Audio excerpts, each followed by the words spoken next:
Olha só, o Brasil tem a segunda maior população de cães, gatos e aves do mundo. São cerca de 132 milhões de pets. Ou seja, muita gente ama ter esses bichinhos em casa, é maravilhoso, mas a gente precisa ter cuidados porque os animais podem transmitir doenças.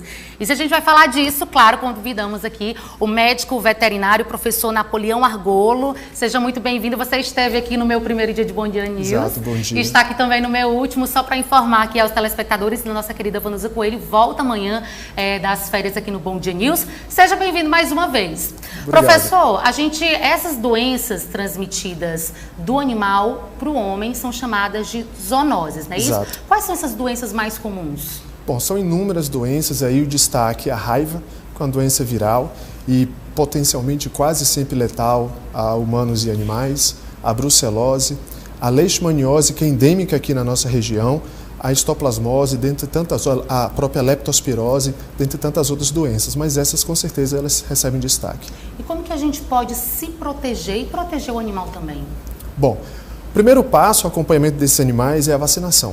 Então eles devem ser acompanhados por um médico veterinário, há um protocolo vacinal para cada zoonose dessa. É importante que esse animal esteja com os seus exames em dia, que seja acompanhado rotineiramente por um médico veterinário e faça o protocolo vacinal para cada caso.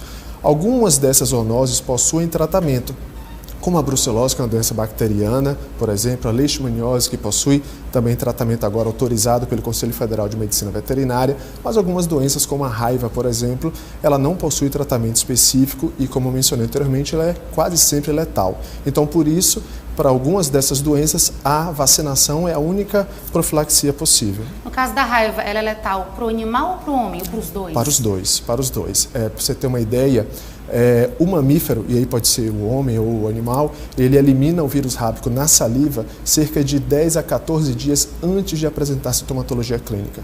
Agora, as pessoas, geralmente, quando têm animaizinhos, elas são muito apaixonadas. E a gente não está aqui para causar terror nenhum. Não, de forma alguma. Basta ter os cuidados. E é interessante também, quando a gente for adotar um animalzinho, antes de levar para casa, levar o veterinário para saber se a saúde está tudo ok, se o calendário de vacinação está ok também. E a gente precisa redobrar os cuidados também se a gente tiver crianças e idosos em casa, não é isso? Exatamente. Pacientes imunocomprometidos, ou seja, pacientes que têm algum distúrbio de saúde coexistente, uma comorbidade, o seu sistema imunológico esteja enfraquecido por algum motivo, eles são mais suscetíveis, né? Por exemplo, uma dessas zoonoses, a toxoplasmose, ela pode ser transmitida pelos gatos domésticos. Comumente, em animais e em muitos seres humanos, ela pode se comportar de forma assintomática. Muitos seres humanos afetados por toxoplasmose podem não apresentar sinais clínicos e a doença pode ter um curso brando. Contudo, pacientes imunocomprometidos, sobretudo pacientes humanos que padecem de AIDS, por exemplo, né, que possuem a doença, e idosos convalescentes de doença são muito mais suscetíveis. E aí sim a toxoplasmose ela pode ter um curso muito mais agressivo, inclusive podendo levar o humano à morte. Agora, como é que ocorre essa transmissão? É através do contato direto, indireto, a questão da alimentação também? De ambas, né? Depende da zoonose específica. Então, por exemplo, da toxoplasmose, o gato doméstico ele é o hospedeiro definitivo. Então, ele elimina nas fezes os cistos desse parasita. E é necessário que haja um contato entre partículas fecais e o humano, né? E essas partículas fecais elas podem ser microscópicas, né? O felino ele pode, que esteja infectado obviamente, pode dispersar essas partículas na cama, no tapete, enfim. E aí, devido a um hábito de higiene muitas vezes comprometido ou irregular, esse humano inadvertidamente pode levar as mãos à boca e ingerir essas partículas microscópicas. Já a brucelose, por exemplo, ela é transmitida por produtos alimentares de origem animal, produtos lácteos, carne, que não sejam pasteurizados ou devidamente cozidos, e pode existir essa transmissão direta.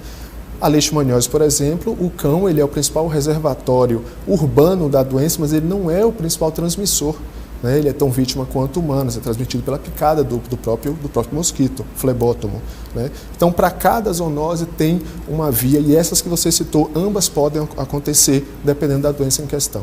Agora, é muito comum a gente ver pessoas que têm animais assim, principalmente cães e gatos, levar o bichinho para a cama, beijar na boca. A gente observa isso, o dono beijar na boca do animal. Isso não é recomendado? Não é recomendado, é uma questão de higiene, né? As espécies diferentes possuem o que tecnicamente chamamos de microbiota, ou seja, aqueles micro-organismos que habitam o nosso corpo e não nos fazem mal. Cada espécie possui uma microbiota específica, né? Então, um exemplo, Pastorella mutocida, esse nome estranho, é uma bactéria que não causa geralmente mal à cavidade bucal, à boca do felino, do gato doméstico, mas é uma das principais bactérias que causam infecção com pus em seres humanos. Mesmo que o animal seja 100% saudável. Mesmo que seja 100% saudável, exatamente, né? Preferencialmente, o animal de estimação deve ter a caminha dele, todo o material dele, os lencinhos, almofadinha, travesseirinho, né, para que ele tenha o conforto dele. E essas áreas íntimas ao convívio humano, preferencialmente, né, devem ser restritas ao próprio convívio humano. Você falou agora há pouco a questão da transmissão dessas doenças na questão das fezes. Às vezes as pessoas têm a mania assim, o animalzinho faz as suas necessidades ali, apenas recolhe. É importante completar uma limpeza, né? Isso, passar algum produto? É importante completar a limpeza, afinal de contas, são fezes, né? E eu volto a frisar que quando se fala em transmissão oral fecal, que acontece diversas doenças, que é a ingestão de partículas fecais, essas partículas elas são microscópicas. E muitas vezes elas podem ser aerolizadas, ou seja, podem ser ressuspensas pelo ar e inaladas, ingeridas pelo ar, né? Podem ser levadas à boca, vinculadas ao ar. Então, por isso que é necessário que seja feita uma limpeza com produtos adequados, a higienização do ambiente. Que tipo de produto adequado? Esses que a gente tem em casa? Tipo Exato. Água sanitária, Exato. Sabão? Água sanitária, hipoclorito de sódio. Barato, é prático, né? E ele leva a não apenas a limpeza, mas essa destruição da maioria das partículas de matéria orgânica que estão no ambiente. Mas, além disso, há outros produtos também que são encontrados em supermercados, como a amônia quaternária, e há, inclusive, produtos desinfetantes próprios para serem utilizados em ambientes em que há grande convívio de animais. Então, se o tutor possui um animal, um cãozinho ou um gatinho que tenha problemas alérgicos, né? A maioria dessas lojas especializadas, os pet shops, os hospitais, as clínicas, eles possuem disponíveis, né, esses produtos que são desinfetantes, mas que não causam irritação à pele do animal. Eles são indicados, então, ao caso. Certo, são muitas as doenças, mas assim, para a gente ficar em alerta, observar bem o animalzinho, quais são assim, os primeiros sintomas que eles manifestam quando a gente observa que tem algum problema? Tem a questão comportamental, é uma questão física mesmo? Tá, vamos pegar a doença mais endêmica aqui da nossa região, a leishmaniose. A leishmaniose, ela tem uma apresentação cutânea na pele e uma apresentação... A feridinha, As feridinhas são chamadas de apresentação visceral, que são os órgãos internos. Então, é uma doença que ela causa o aumento dos órgãos internos, principalmente fígado e baço. Isso vai gerar aumento de volume abdominal, dor, falta de apetite, além de feridas na pele que se manifestam como úlceras. Feridas grandes, com a borda elevada, o centro deprimido, ressecadas, que não cicatrizam facilmente, né?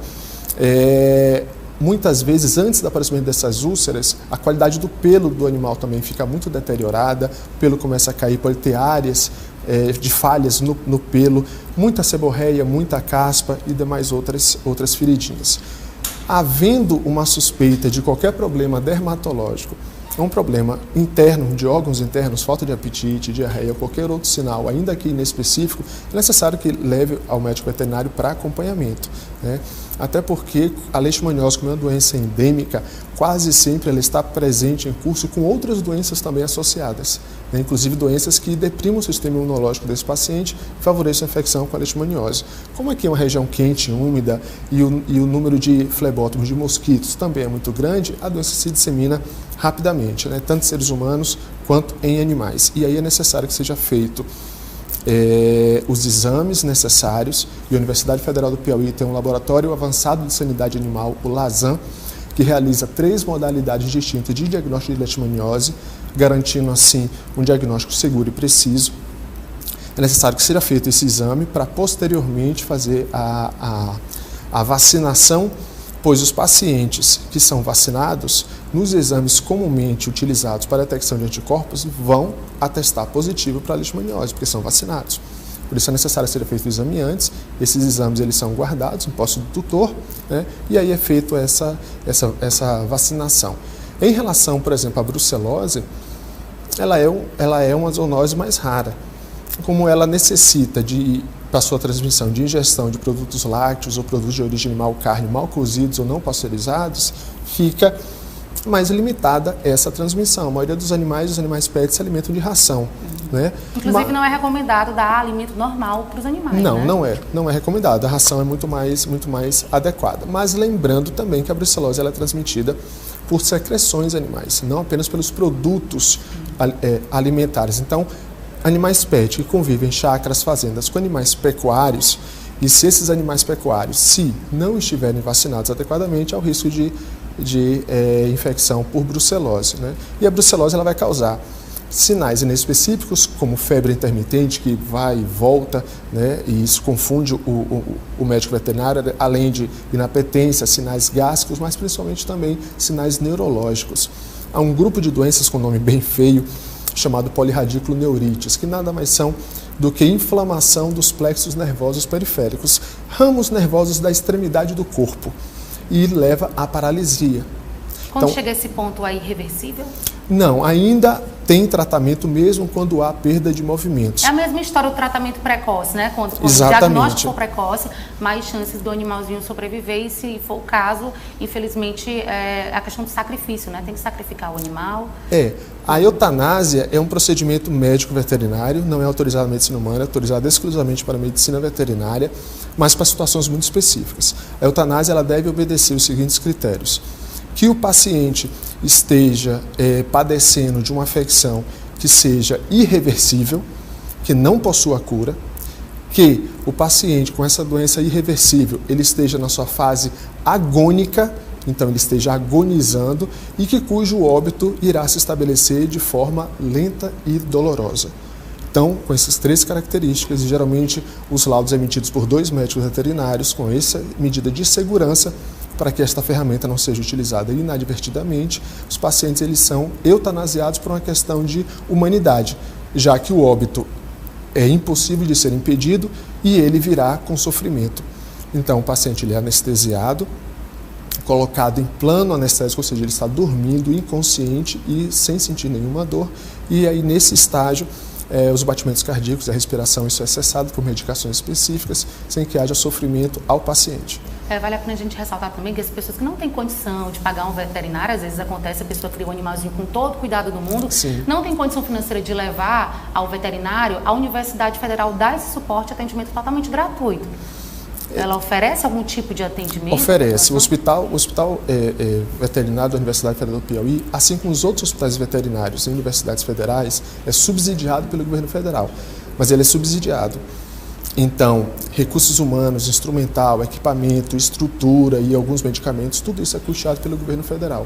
Mas o hospital ele tem o dever de gerar renda também para si mesmo, para manter alguns custos internos. Por isso, ele não é totalmente gratuito, mas os preços são muito inferiores e bem mais acessíveis. Então, exames no hospital veterinário, por exemplo, chegam a custar 60%, 65% mais barato do que em outros locais. Afinal de contas, o governo federal está custeando o equipamento, a estrutura, os profissionais. Né? A gente está falando aqui sobre doenças transmissíveis do animal para o homem, mas acontece também, há doenças transmitidas do homem para o animal. É raro, mas acontece, que é chamado de zoonose reversa, é isso? Sim, mas assim, toda zoonose, ela é transmitida de humano para animal e de animal para humano. É uma via, mas a do homem para o animal é mais rara? Não, ela pode acontecer da mesma forma, inclusive com doenças que não são graves. Vou citar um exemplo disso, a chamada sarna sarcóptica, a escabiose. É uma dermatopatia, uma doença de pele, uma sarna, gera muita coceira, muita seborreia, muita caspa, mas ela não é uma doença grave. É uma doença parasitária causada por um ácaro facilmente tratável, né? E o cão, ele acaba infestando o humano e o humano infesta o cão. Tanto que quando eu sou dermatologista, quando eu diagnostico uma escabiose, por exemplo, imediatamente eu faço o encaminhamento do tutor para o dermatologista humano, mesmo que ele não tenha sintomatologia clínica. Porque eu sei que o cão vai infestar o humano e quando o cão estiver curado, talvez esse humano infeste o cão e crie um ciclo vicioso onde essa infestação na casa nunca cessa. Desculpa se a minha pergunta foi ignorante. Não, de forma alguma. Mas o homem, ele pode transmitir gripe para o cachorro ou para o gato? O parainfluenza, que é a gripe que mais afeta seres humanos, não. Mas existem infecções respiratórias de um grupo amplo de doenças chamadas coronaviroses, que são conhecidas desde os anos 50. E alguns tipos dessas coronaviroses são transmitidos entre espécies, mas isso não é comum. Alguns desses vírus são mais espécies específicos, então essa possibilidade da gripe comum humana transmitida aos animais e vice-versa, ela é muito mais rara. Muito obrigada pela entrevista. Vale a pena a gente só reforçar a informação para as pessoas que estão acompanhando a gente em casa, que tem um cachorrinho, que tem um gatinho, as aves também. Calendário de vacinação em dias, Exato. Observar a questão dos sintomas, Sim. Né, isso? Qualquer manifestação de sintoma, levar com urgência para o médico veterinário. Exato. Desde que o paciente esteja sendo acompanhado, recebeu todas as vacinas necessárias, estão com exames em dias, não há com que se preocupar. Ok, professor, muito obrigada pela entrevista. Eu que agradeço. Seja sempre bem-vindo aqui ao programa, tá bom? Agradeço aos ouvintes. Conversamos aqui com o professor Napoleão Argolo, que é médico veterinário.